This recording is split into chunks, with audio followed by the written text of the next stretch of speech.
ఈ దేవాలయంలో హారతి ఇచ్చే టైంకి మీరు ఉండగలిగితే మీరు చాలా ధైర్యవంతులు. నేరుగా దయ్యాలనే చూస్తారు. ఎస్, మీరు విన్నది నిజమే. ఇక లేట్ ఎందుకు, వీడియోలోకి వెళ్ళిపోదాం. Let's start our video.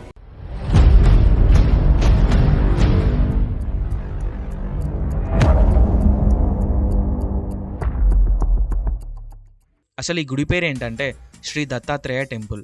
ఇది ఎక్కడుందంటే కర్ణాటకలోని గుల్బర్గా డిస్టిక్ గణగాపూర్లో ఉంది. శ్రీ నరసింహ సరస్వతి దత్తాత్రేయుని రెండో అవతారంగా ఇక్కడ చెప్పుకోవచ్చు. ఈ మహాయోగి తన చివరి 20 సంవత్సరాలు ఇక్కడే గడిపారు. ఈయన ఉపదేశాలు మరియు శక్తి కారణంగా గణగాపురాన్ని పవిత్ర గురుస్థలంగా మార్చబడ్డాయి.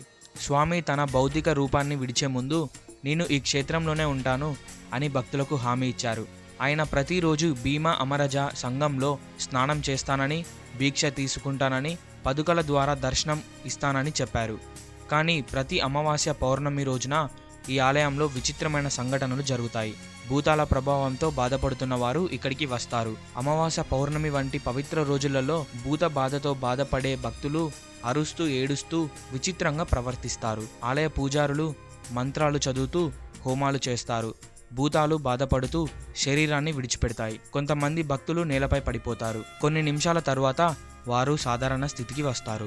మహామంగళారతి సమయంలో కొంతమంది భక్తులు అరుస్తారు, ఏడుస్తారు, గోడలపైకి ఎక్కుతారు.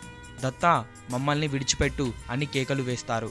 కొన్ని కథనాల ప్రకారం ఆలయ గోడలకి దగ్గరగా వచ్చి కోరుకున్న కోరికలు నెరవేరుతాయని ఇక్కడి నమ్మకం. స్వామి తన రూపాన్ని విడిచిపెట్టిన తర్వాత ఆయన పదుకలు మరియు దండ మాత్రమే మిగిలాయి. ఈ గుడిలో స్వామివారి పవిత్ర పాదముద్రలు కూడా ఉన్నాయి. ఇది విష్ణు తపస్సు చేసిన స్థలంగా భావించబడుతుంది.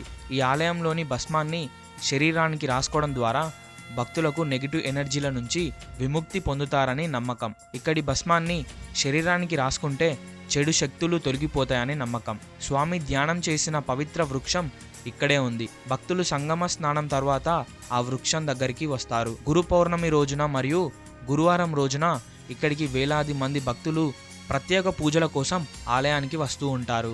ఇక్కడి ఆచారం ప్రకారం భక్తులు స్వామి విధానాన్ని అనుసరిస్తూ గ్రామంలోని 5 ఇళ్ల నుంచి దీక్ష తీసుకుంటారు. ఇది ఆత్మశుద్ధికి సహాయపడుతుందని నమ్మకం. మీరు ఈ గుడికి వెళ్ళినట్లయితే మహామంగళారతి సమయంలో మీరు దయ్యాలను చూడవచ్చు. అక్కడ ఏ టైంలోనైనా మన పక్కనున్న వారే విచిత్రంగా ప్రవర్తిస్తారు. చెప్పలేం, ఎందుకంటే ఈ టెంపుల్ అంత పవర్ఫుల్ అయింది. సో గైస్, ఈ వీడియో మీకు నచ్చినట్లయితే లైక్, షేర్ అండ్ సబ్స్క్రైబ్ చేయడం అస్సలు మర్చిపోకండి. అండ్ ఇలాంటి వీడియోస్ కావాలంటే కామెంట్ చేయడం అస్సలు మర్చిపోకండి. And that's it for today's video.